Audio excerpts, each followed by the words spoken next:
I had to crank out just one more video for the month of August 2022. This is my 50th video. Viewership was up on my channel. I gained about 300 subscribers. I really appreciate y'all. And, I hope to bring you more varied content as the future progresses, especially we get into these fall and winter months. So I think this is going to probably be the last video I make for today because this is number 50 for the month. I did 50 videos this month. Student loan borrowers won't face a surprise tax bill from the feds after debt forgiveness, but 13 states could tax it like income. This is by Juliana Kaplan. You know, it's funny, sometimes when I cover other people's stories, they actually look me up on LinkedIn, and when I go to my LinkedIn, I can actually see as they actually search for me. And it's funny because when I see their names, I automatically know, oh yeah, the reason why this person's searching for me is because I was critiquing their articles and everything. So, that's something worth mentioning. But anyway, I want to draw your attention back to the last couple of stimuluses that we've gotten. First of all, the first time I ever saw stimulus, which is basically, the way you're supposed to say that or read that, is that the government has fucked things up so bad that they're trying to pay us off in order to keep us from killing each other for a loaf of bread, was when George W. Bush gave us $600 stimulus checks. Now, at the time, I was a student, so I actually qualified for that because I was a college student. From what I remember, a lot of people who heard that they were promised $600 never got that $600. Now, if you're listening to this and you yourself experienced this, feel free to leave a comment telling me how much you got, because I think at this point you can be honest about it. Nobody cares. But the key was you were supposed to get $600 in stimulus. Now, the problem was a lot of people had tax withholdings that actually reduced the amount of stimulus that they were going to get. Some people, from what I remember, if they did back then, back child support wasn't really a big deal, but some people may have had their wages garnished. And if they did get that $600, there was always a possibility that either between their income tax withholding or garnishments, they might have lost that money and it may have gone back into the system to pay debts that they owed. Now, if you fast forward to the COVID stimulus, a lot of people got stimulus checks. And then when they filed their tax returns for the year 2020, they were shocked in 2021 to see that they were receiving less money back on their tax returns. Because the problem is, first of all, government's not supposed to be doing this. There is nowhere in the Constitution at all. And mind you, when I say Constitution, I mean the written law. There is nowhere, and by the way, not only is it the written law, it's the written law that puts limitations on government. You may have noticed that there's a lot of these people who go around, these sovereign citizens and these people who call themselves First Amendment auditors and shit, and they go into police precincts videotaping, and they basically go in looking to start an argument with the cops because they want to see just how far their civil rights go. Now, the cops have done everything they could to make it so that you can't practice your civil rights. They make it, you're not allowed to videotape in here, so they put a banner up that says you're not allowed to videotape in here. Well, considering how many times somebody has recorded police officers beating the shit out of somebody and using excessive force, then the first thing a smart citizen would say is, wait a minute, if we can't record what you're doing, then that means that you could do something illegal and nobody'd ever be able to prove it. So, no, you actually have a right as a citizen to do certain things.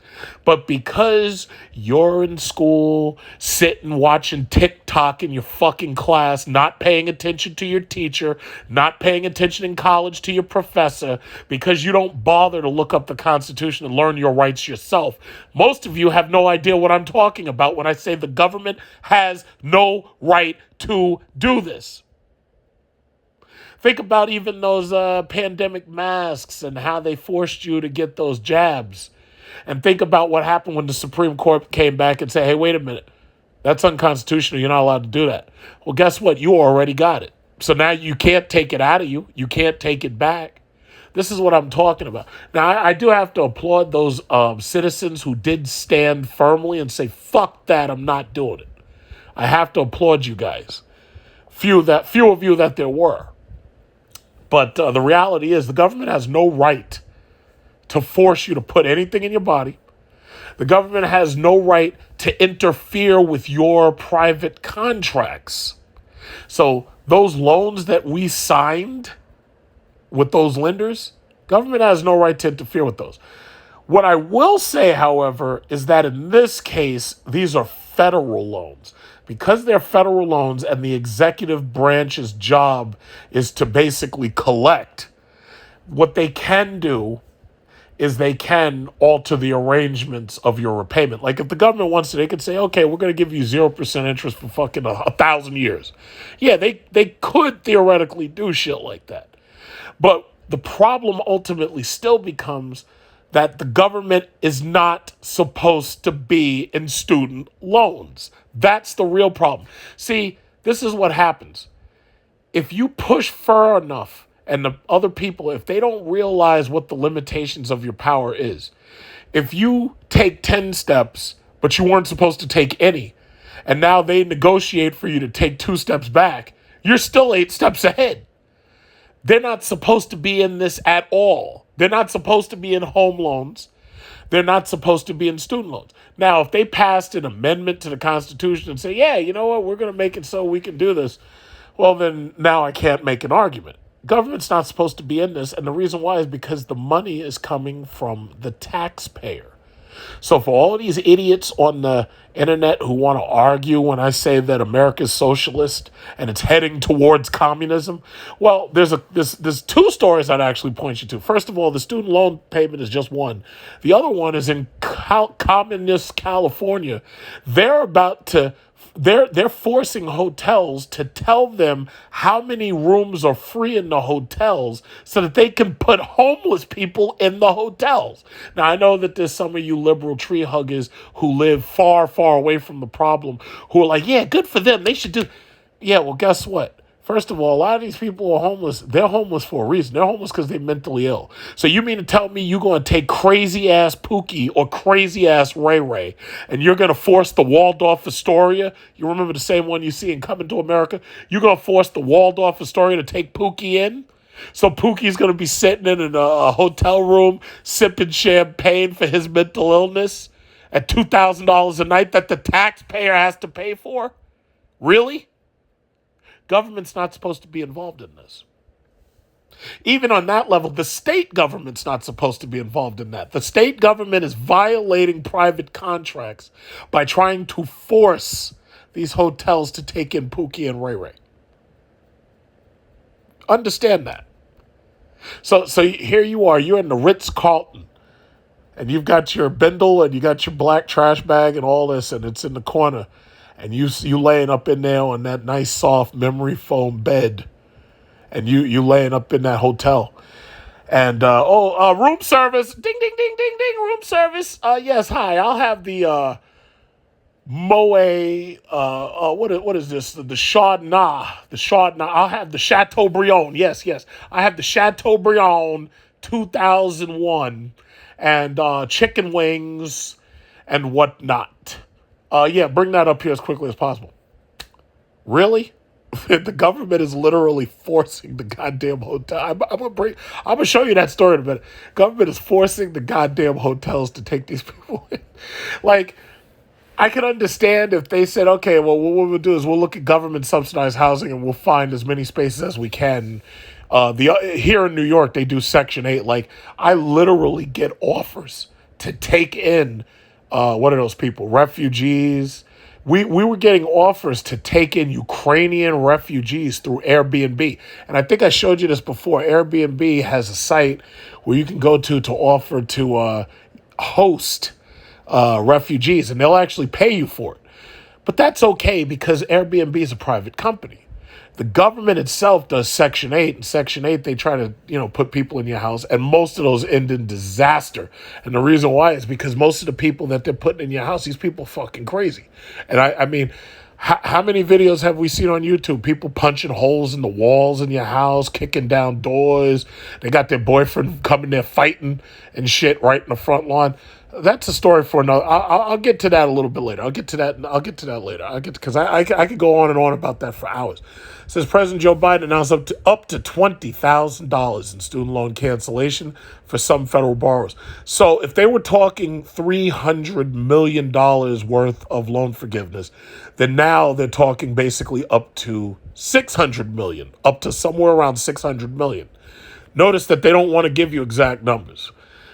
However, 13 states could tax the forgiven amount as if it were income. You see, this is part of the reason. First of all, the tax code in many cases is unconstitutional. We're supposed to not be forced to pay unapportioned tax. We're supposed to not be paying taxes that we don't have representation for. We're supposed to not be paying inflation because when the Constitution was made, Federal Reserve didn't even exist. So inflation wasn't an issue. It was all capitalism. It was all free market economics. But now that you've allowed the government to take 12 steps forward, just to ask them to go even a step back, they're not having it. They're not doing it. Elizabeth Warren, this Pocahontas, Elizabeth, whether you understand it or not, Elizabeth Warren, she just defeated the Predator in a movie. I was watching this movie called Prey. Elizabeth Warren fought the Predator, and she tricked the Predator into falling into quicksand. And the Predator launched like a heat-seeking dart at her, and she tricked the Predator, and the Predator accidentally shot himself in the back of the head. Kind of like, Hillary Clinton's political enemies. So anyway, President Joe Biden finally made his long-awaited announcement. Student loan forgiveness is here, and there's an extra bit of great news for borrowers who are about to see relief. It won't mess up their federal taxes due to a provision Democrats included in their big pandemic stimulus law last year. Biden announced he was canceling $10,000 in student loan debt for some borrowers and up to $20,000 taking out Pell Grants reserved for lower earners. The administration estimates that the forgiveness will impact 43 million borrowers, with around 20 million seeing their debt wiped out completely. So here you go. 20 million get their debt wiped out completely, but the other 23 million don't. You tell me, what part of a capitalist free market economy is this? You please tell me. Because I got people arguing, oh yeah, American capitalist, what are you talking about? You tell me, what part of this is free market economics and capitalism? You tell me.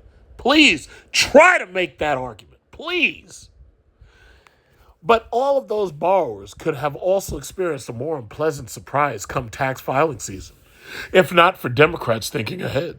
Typically, loan forgiveness is treated as a taxable income. Ooh, this makes sense from a big picture tax policy perspective.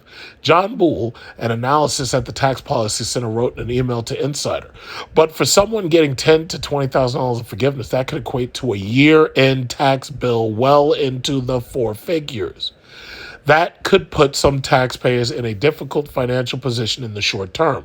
Yeah, because basically, once these November elections are over, whatever happens to you come tax season, when you file in February or April or whatever, well, there ain't nothing you can do about it because all your representatives got their job. What about you? You got a job? But you can't see that far. You know, it's so funny. September 2019, nobody could have imagined that COVID was going to be the future for 2020 and 2021. Nobody could have imagined that just a couple months later, nobody could have imagined what was going to happen a couple of months later. The average person on Wall Street, Main Street, nobody could have imagined that shit. Have you any idea where this market and this economy and this country is going to be come February of next year? The answer is no. You have no idea. But what I can guarantee you is that come November, whoever is elected is going to keep their seats. Whoever paid off people to vote for them is going to keep their seats if they, paid off enough people. The final text of last year's American Rescue Plan, which sent out a fourth round of stimulus checks and expanded the child tax credit, included a provision that makes sure relieved student loan borrowers won't get saddled with a big tax bill from 2021 to 2025. Forgiven student loans won't be included as part of gross income. Democrats similarly made... What the fuck number is this? It says 10,000, 2,000? Do these people... What is this? Do these people ever edit this shit? Do they ever read through it? 10,000, 2,000. What the hell is that? Anyway, exempt from taxes in the stimulus package. Thanks to the American Rescue... No, I don't even want to read that. However, borrowers might still see a tax bill from their state on forgiveness depending upon where they live. The Tax Foundation finds that Arkansas, Minnesota, Mississippi, North Carolina, and Wisconsin are all potentially set to tax residents' forgiveness. That federal tax relief actually stems from a piece of legislation introduced by Elizabeth Warren and Bob Menendez called the Student Loan Tax Relief Act. Ooh, I bet you didn't know that. Let's read a little bit about that. This was, what is this? March 2021. Read twice, refer. This is how they pass bills. They do it in a way where you can't understand what the fuck's going on.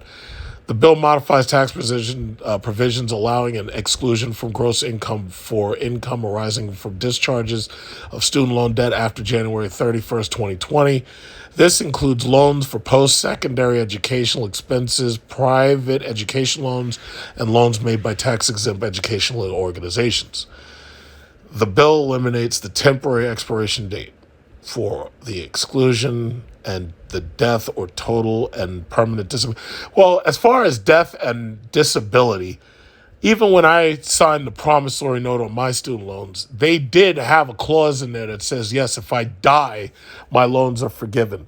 It also said if you suffer dismemberment, death and dismemberment, your loans are forgiven. So that means like if I lose a leg or lose a fucking arm or some shit, my loans are be forgiven. Fortunately, I already paid off my loans, so it's not going to cost me an arm and a leg.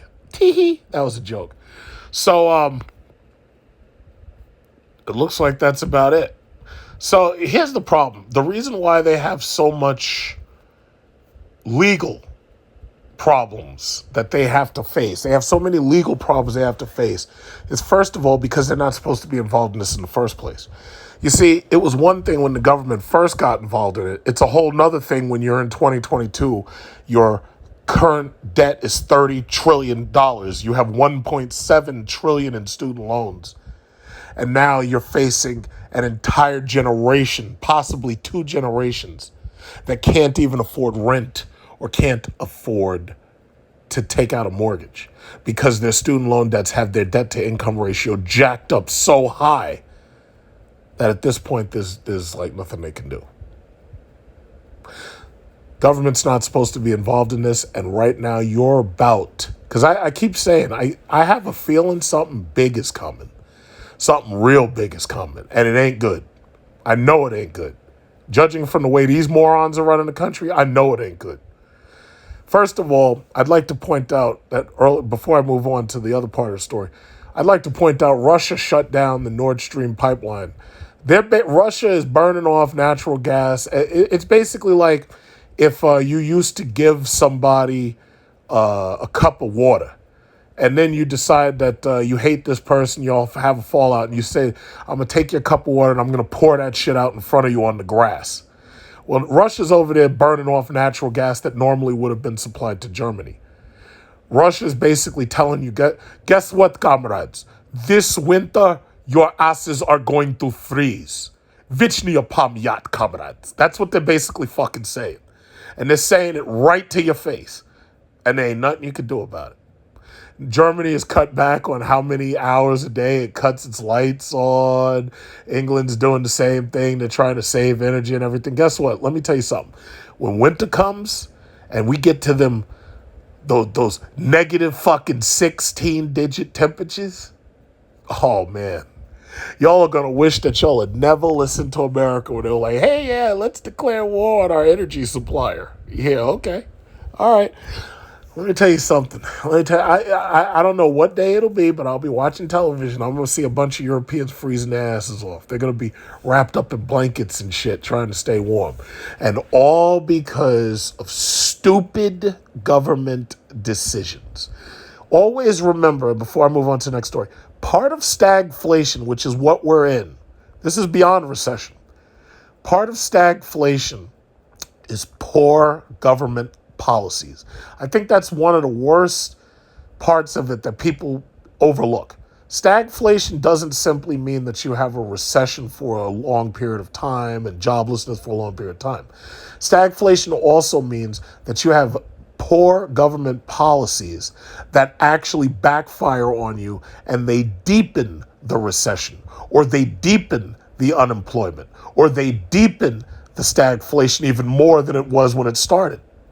Because the problem is poor government policies reciprocate. It's not one and done. This is some shit. The government could do something today that fucks you for the next 10 years. Part of stagflation is poor government policies. A lot of, I didn't even understand stuff like this until I actually understood it. See, the problem is they didn't teach us this shit in economics. Even right now, most of these people, they have no idea who Mikhail Gorbachev was. I understood more about Gorbachev watching HBO and watching that show Chernobyl. And he started, Perestroika and Glasnost.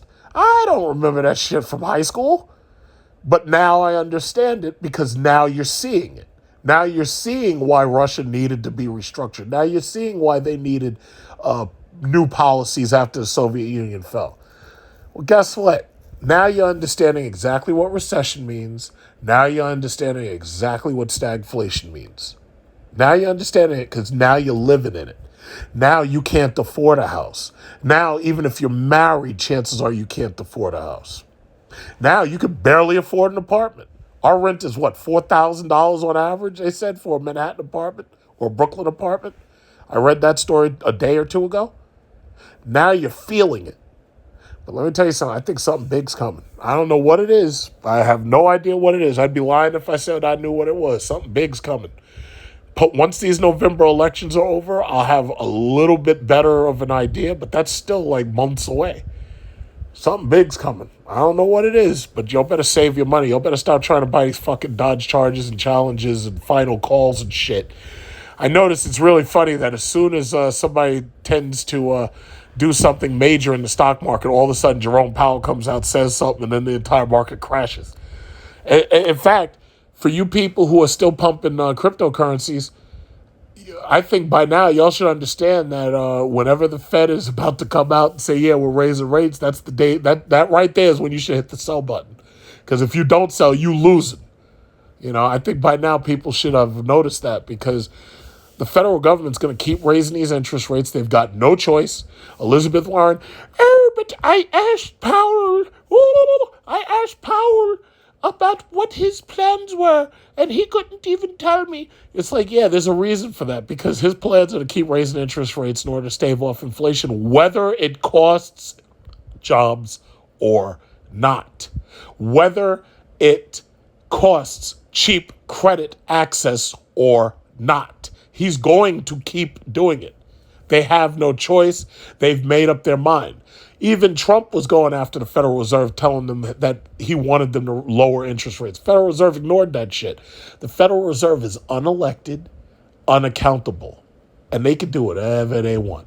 If they jack rates up another 5% today, what are you going to do about it? What are you going to do? Oh, yes, we're making speeches. We're making speeches to tell them that you shouldn't do that because it's costing jobs and we're trying to get reelected. I tell you, man, something's coming. I don't know what's coming, but something's coming, man. Something is coming. I can feel it. You remember at the end of that Batman movie where, what was his name? Lex Luthor was going crazy. He was like, yeah, it's coming. He's coming. He knows Superman's dead. He knows the God is dead. He ding, ding, ding, ding, ding, ding, ding, ding. Ding, ding, ding, ding, ding, ding, ding. It's like a, what did he say? It's like a freight train or something. Ding, ding, ding, ding, ding. He's got Darkseid's coming, man. He's coming.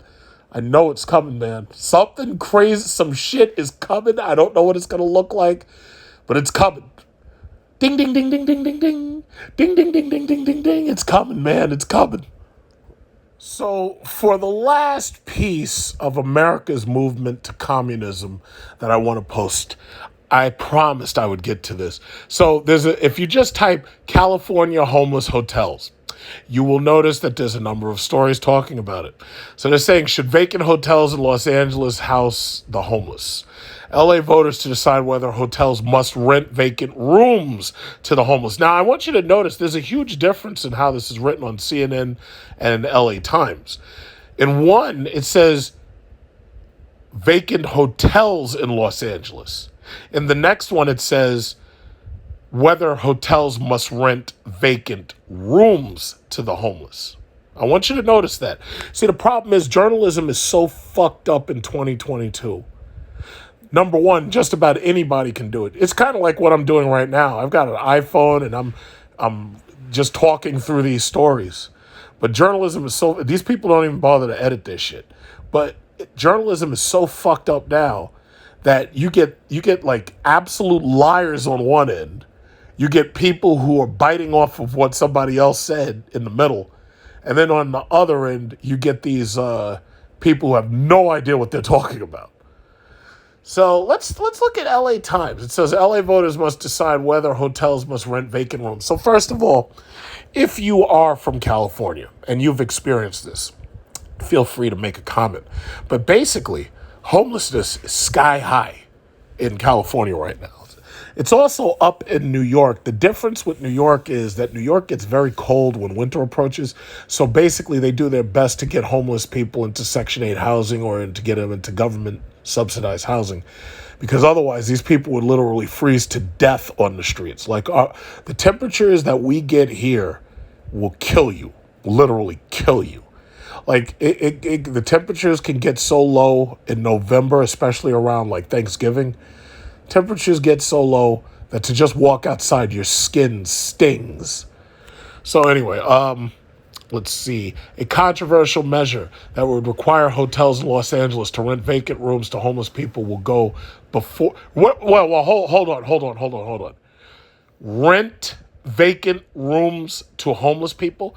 Somebody please tell me, how many homeless people do you know have enough money to afford rent in a hotel? If the homeless people had money to afford to rent a hotel room, they'd be paying rent. The council rejected an option that would have skipped the public vote and enacted the ordinance directly, instead voting 12-0 to send the measure to ballot. So right there, the government's overstepping the people. I just want to point that out. Now, I want you the Los Angeles Times is actually telling you what's actually happening here. The initiative is backed by the Hospitality Worker Union Unite Here Local 11, which had gathered enough signatures to place it before voters. Friday's council vote sets the stage for protracted public battle over the measure, with LA voters having the ultimate say in 19 months. That's a long goddamn time. The hotel industry will probably mount vigorous opposition to the ballot. I'm sure they will.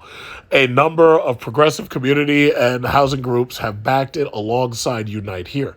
The proposal comes as city officials are gradually closing one of the signature programs set up to address homelessness during the COVID-19 pandemic. Project Room Key, they're calling it. Project Room Key. Project Room Key. That's a nice name for it. Project Room Key, huh? Which turned multi-story hotels into makeshift shelters. What about that, huh? So, now listen. If there are hotels that get very little traffic, I don't have a problem with them being used as shelters. The thing about it is, it's not my choice. That's the choice of the hotel owners and whoever they get their money from or whatever. Now, the government can, I believe, they can force eminent domain in certain circumstances, but they have to compensate you. My thing is, these are homeless people. They ain't got no fucking money for no goddamn hotel room. And by the way, I want y'all to think about this. Think about the last time you rented a hotel. What are some of the logistics that go into that? I want you to think about that. Whenever I go on vacation, When I get a hotel room, I usually am looking for the same things. I'm looking for a king size bed. Queen is probably the smallest I'm willing to go. Queen size or king size bed. I'm always looking for a pool. Now, I'm not saying the homeless are looking for a pool. I'm looking for a pool. I'm always asking Expedia to make sure it has a kitchen. If I don't have a kitchen, then I can't heat up stuff, cook stuff, or store food. So now you think about it. You got to have a refrigerator. You got to have a stove of some type. Now, here in New York, we have crazy-ass fires all the time. Why? Because you have people who are renting out parts of houses that should not be rented out, like parts of the basement, for example, who are living on top of each other. What ends up happening is if it gets cold, these people have extension cords and they run space heaters.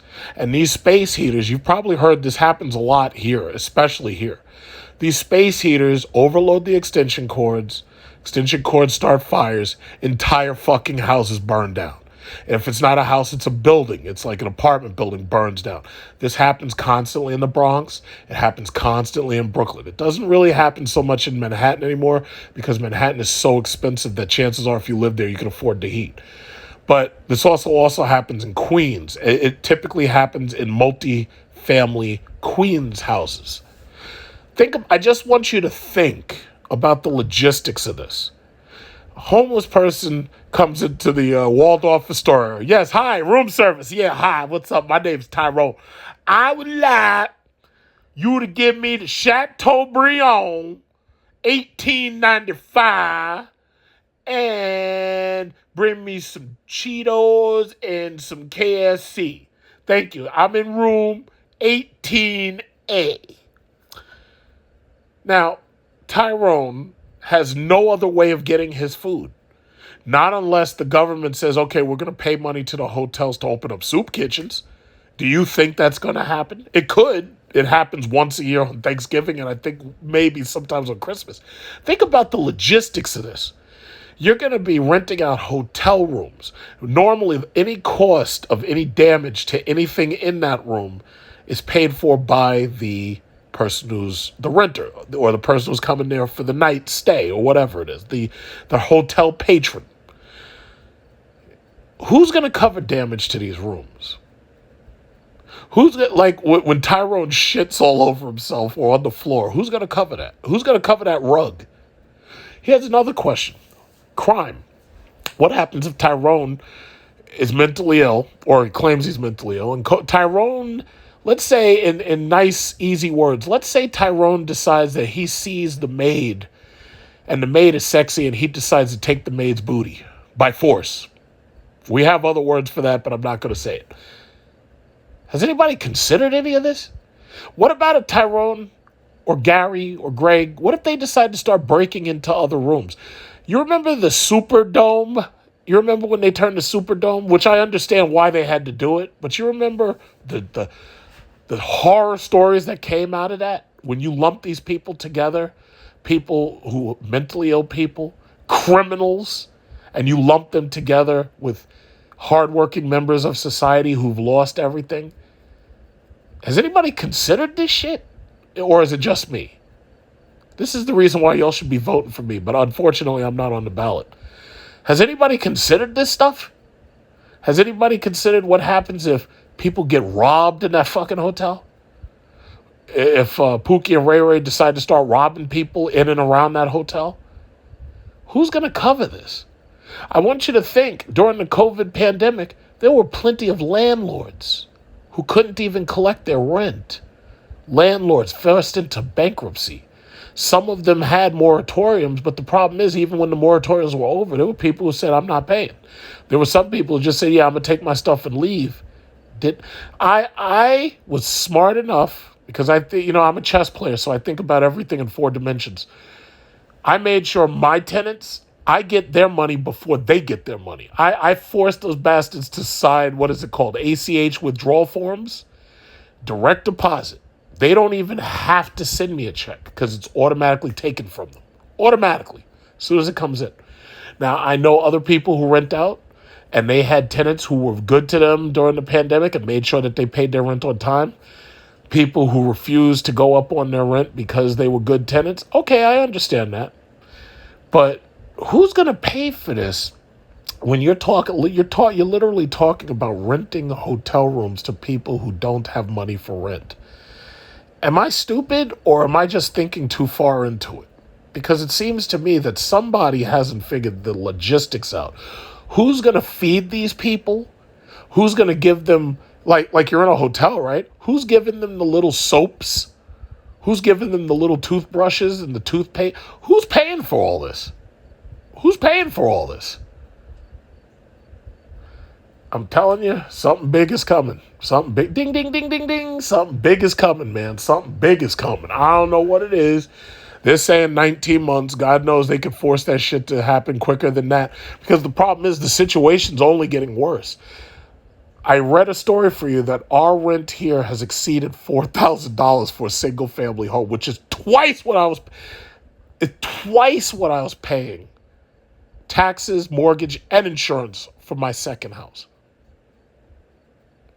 The next thing you'll hear, and the Democrats actually lose. The Democrats lose, because some of these people, you know who you are. When the Democrats come around talking that, yeah, we're going to abolish single-family housing, when you hear that bullshit, first thing you do is run out and vote for whoever sounds like Trump. If I was running, you'd probably vote for me. And that's the reality of it. These Democrats were literally going into Long Island talking about, yeah, we're going to eliminate single-family housing. How fucking stupid are you? First of all, these people already don't like you because you're trying to take away their AR-15s. Second of all, you're literally trying to take away their constitutional rights that they've enjoyed for so long. And now you're talking about you want to end single-family homes? You want to turn every single beautiful... Man, sometimes when I drive around in Long Island, I see beautiful houses that are so beautiful, like it's like some shit you see in a movie. And now these houses are extremely expensive. You're talking about $1 million plus to start. And the Democrats think that they're going to come to these people and say, yeah, well, we want to move some refugees into your house. Or we want to use your house to store homeless people.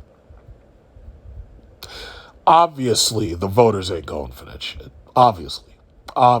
You think January 6th was bad? If you think those people up in Michigan trying to kidnap their governor was bad, you come out here to Long Island. You come out to Karen, Becky, George, Gary, Paul.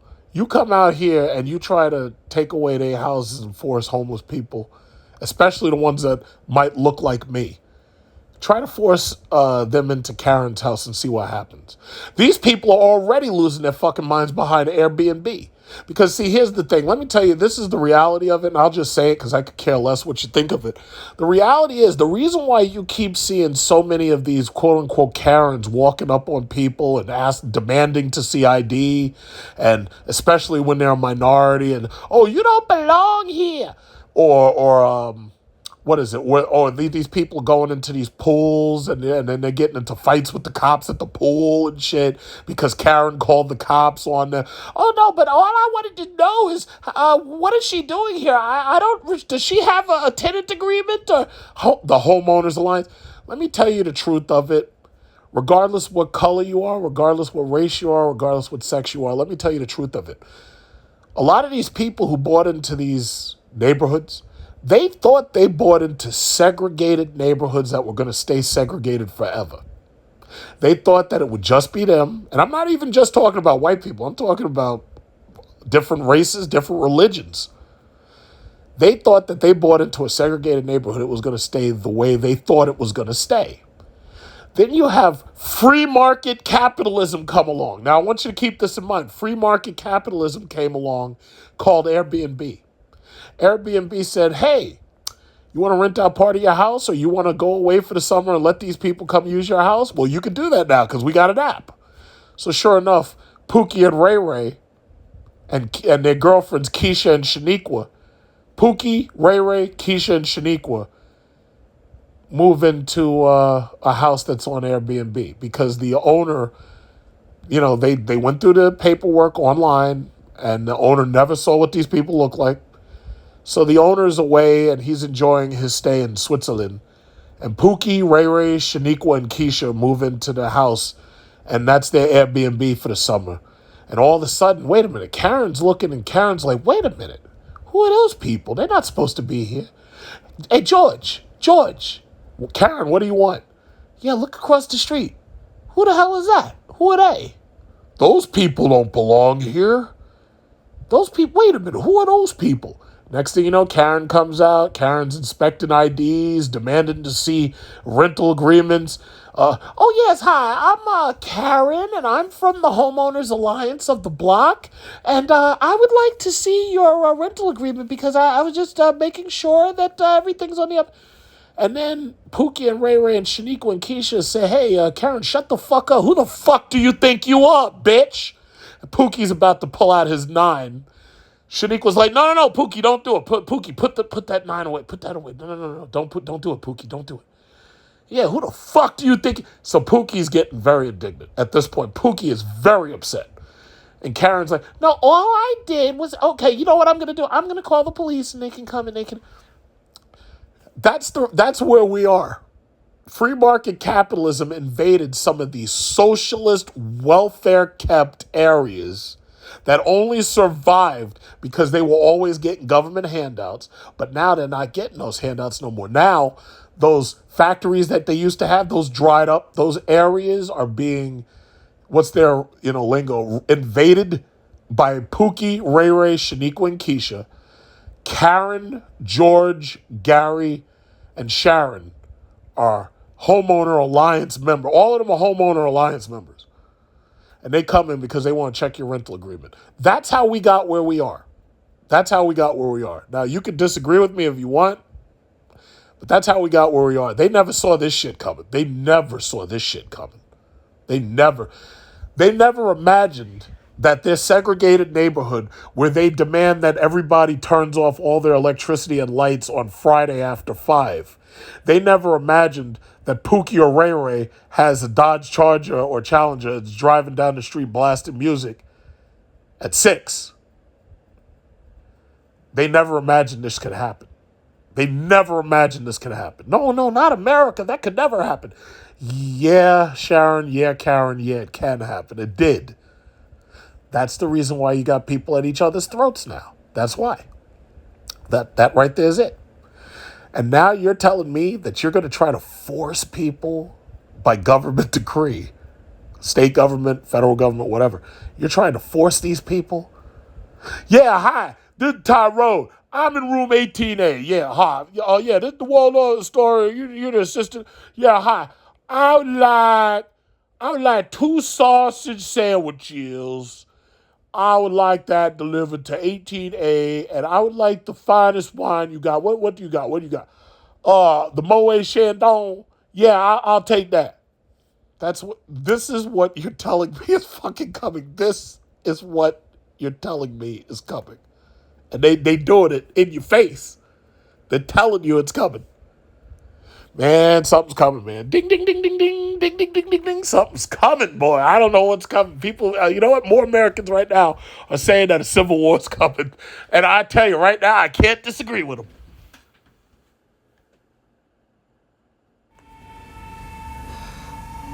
But the bell's already been rung. The bell is not being rung! He's hungry.